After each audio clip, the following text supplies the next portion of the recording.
హరే కృష్ణ హరే రామ. స్నేహితులారా, ఈ ప్రపంచం ఎలా ప్రారంభమైందో ఎప్పుడైనా ఆలోచించారా? భూమి, ఆకాశం, సముద్రాలు, పర్వతాలు, మనుషులు, జంతువులు, మొక్కలు ఇవన్నీ ఎలా ఉద్భవించాయి? ఇది కేవలం శాస్త్రీయ వివరణ మాత్రమే కాదు, ఇది ఒక గొప్ప ఆధ్యాత్మిక రహస్యం. శ్రీమద్ భాగవత మహాపురాణంలో సుఖ మహర్షి పరీక్షిత్ మహారాజుకు చెప్పిన అద్భుతమైన సృష్టి కథ ఇదే. పరమాత్ముడైన మహావిష్ణువు అనంతశేషపై శాశ్వతంగా శయనించి ఉన్నాడు. ప్రళయం తర్వాత సృష్టి ప్రారంభమయ్యే సమయంలో ఆయన నాభి నుండి ఒక దివ్యమైన కమలం పుట్టింది. ఆ కమలం అపారమైన అందంతో వికసించింది. ఆ కమలం పైన సృష్టికర్త బ్రహ్మదేవుడు జన్మించాడు.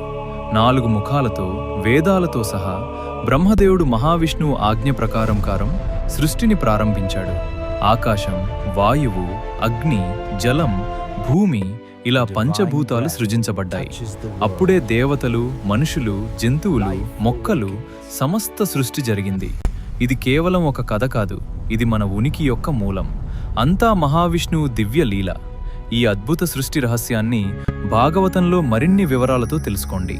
తర్వాతి భాగంలో మొదటి మనుషులు ఎవరు? స్వయంభువ మనువు కథ.